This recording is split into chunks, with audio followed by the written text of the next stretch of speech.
Hi everyone, and welcome back to my channel. As you can see from the title, today I am continuing my series about my favorite writer, Aleksandr Isayevich Solzhenitsyn. And as I said in my most recent video about Aleksandr Isayevich, talking about his bloated, to say the very least, historical series, The Red Wheel, I thought it would be a good idea to get the do not recommends out of the way first before starting to talk about his really awesome novels and short stories and poems and such like that I do most highly recommend. So let's get another do not recommend book out of the way. This is based on a blog post I published on the 31st of March of this year called How to Tarnish a Literary Legacy. Aleksandr Isayevich, what were you thinking? It's just wow, his swan song.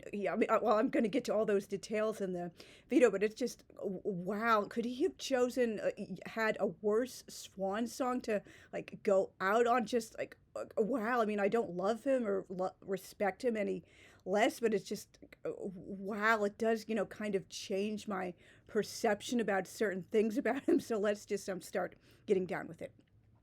For almost 30 years, I've had immense love and respect for Aleksandr Isayevich Solzhenitsyn.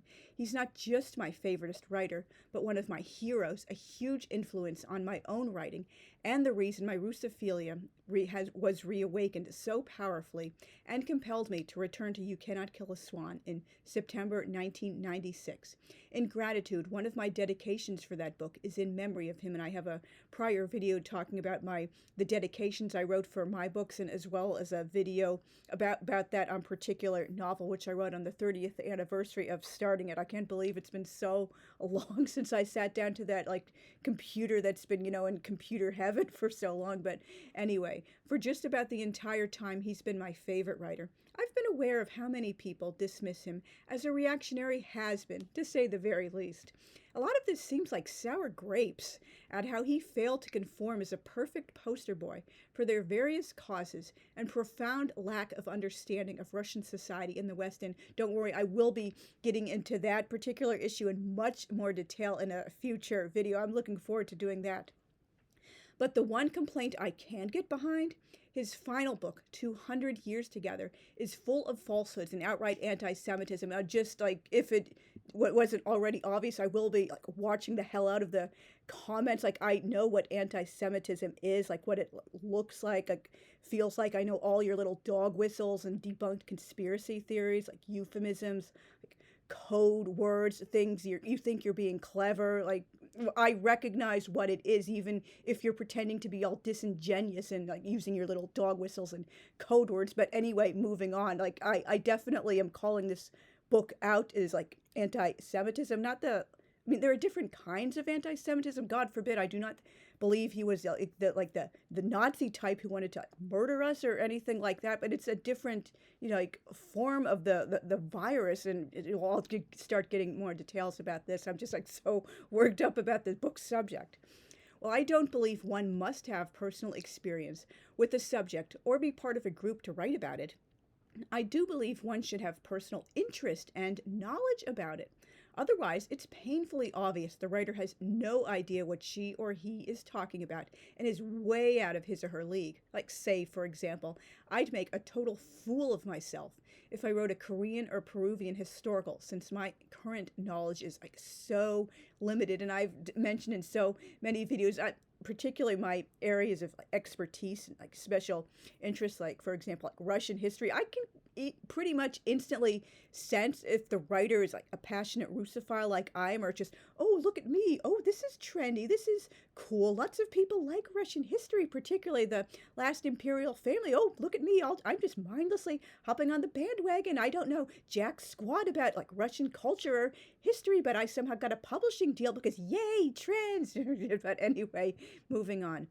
Why did Aleksandr Isayevich think he were the right person to write a 2-volume book about Russian Jewish history when he wasn't Jewish, had quite limited experience with actual Jews, and used outdated and anti-Semitic sources rather than books written by Jewish historians? Wow, this wasn't his story to tell. And I forget where I read it.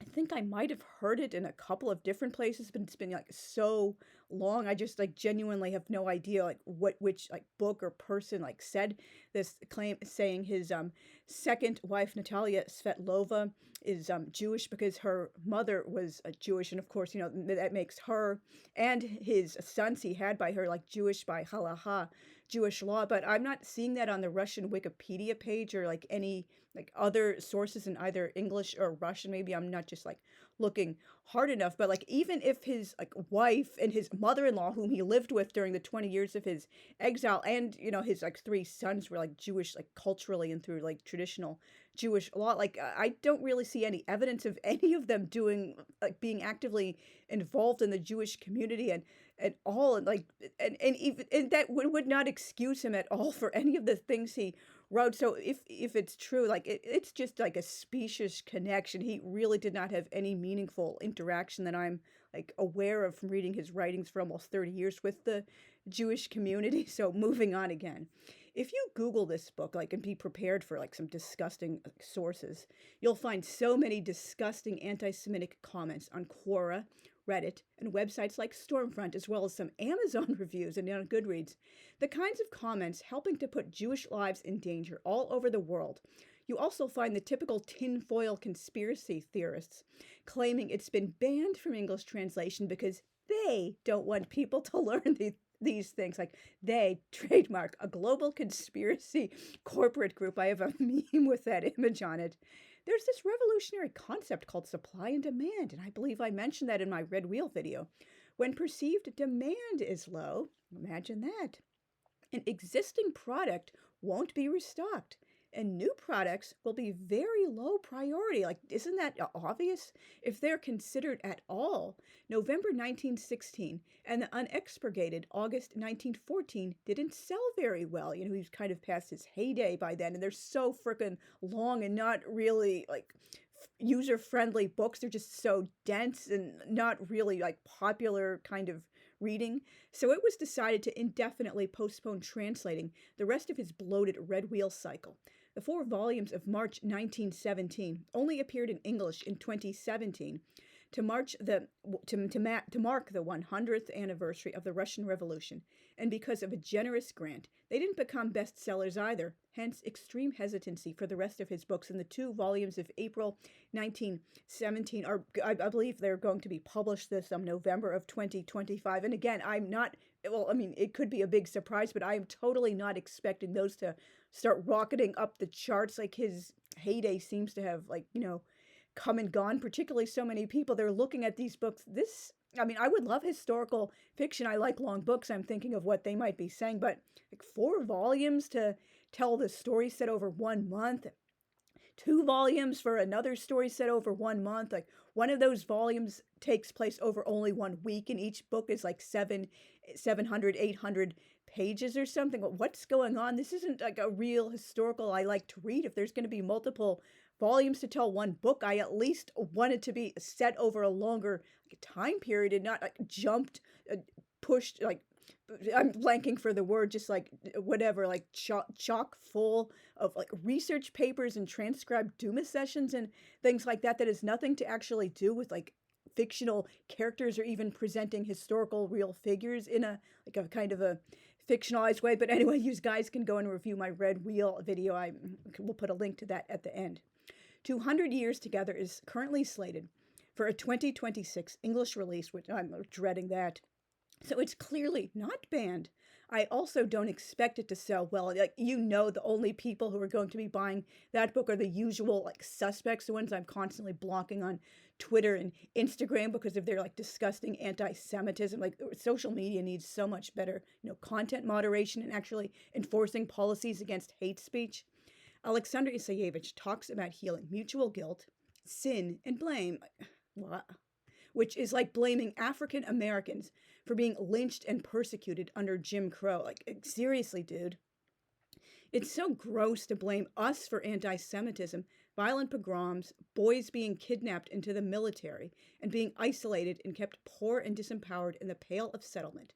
And speaking of the Pale, very little of it was within the borders of Russia proper. Like one of the few places I can think of within the actual like Russian Empire was Petrovichi, and that's because it's well known as Isaac Asimov's birthplace. I believe technically it wasn't in the Pale, but Jews were allowed to live there, but that was just one of the exceptions. Like almost the entire Pale, like I think maybe like 5-10% might have been in the borders of like Russia. It was all in these like other republics of the Russian Empire. So yeah, the vast majority was in Ukraine, Belarus, Lithuania, Moldova, and eastern Poland. A small portion was in Latvia. Hence, the Jewish and Russian communities did not live together for 200 years. Aleksandr Isayevich was a great writer and storyteller, like no argument for me there, but he wasn't a historian or what I'd consider an intellectual. His books based on his own personal experiences, like The First Circle, Cancer Ward, Invisible Allies, Prussian Knights, The Oak and the Calf, One Day in the Life of Ivan Denisovich, Stories and Prose Poems, that's a collection, and the Gulag Archipelago are nothing short of excellent and captivating page-turners, and I will get around to all of those eventually in future videos. His books on subjects outside his immediate familiarity are where he struggles. The Red Wheel, like big case in point, has many issues stemming from how he wasn't a historical novelist and didn't understand how to vet sources. 200 years together is based on poor research and presuming to speak as an expert on a topic far outside his familiarity. Aleksandr Isayevich claims pogroms were individual, spontaneous acts of thuggery, not ordered or sponsored by the Tsar, whom he bending over backwards to exonerate my precious Tsarikins, and that Jewish suffering was no different from that of Russian peasants. Oh, wow.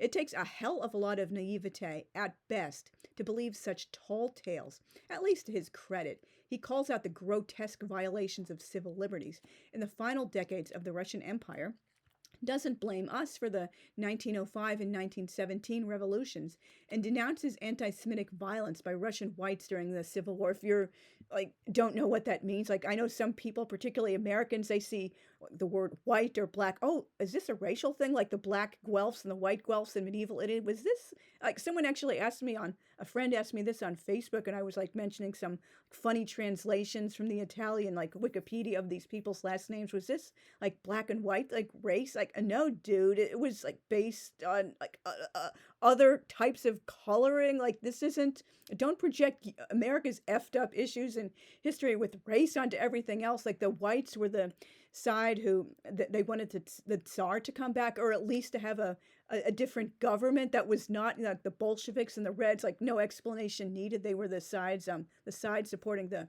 communists. However, he does continue in the anti-Semitic tradition of falsely claiming most Bolshevik revolutionaries were Jewish. He also repeats this claim in the Gulag Archipelago, that was debunked as well, and claims almost no Jews went to the front and were killed in action during World War II. Both those claims are easily rebutted by all serious historical sources, as well as personal testimonies of people who actually lived through those events. Again, a total chutzpah to claim these things. I don't think he even talked to any Jewish historians or regular Jews in general, or read Jewish historical sources, or just unbiased real academic sources. It's just crank fringe crap he was consulting. He also falsely claims Jewish prisoners fared much easier in Gulag. Wow. That can easily be debunked by survivors who are still with us, like Natan Sharansky, and accounts left behind by people who have gone to the other world since.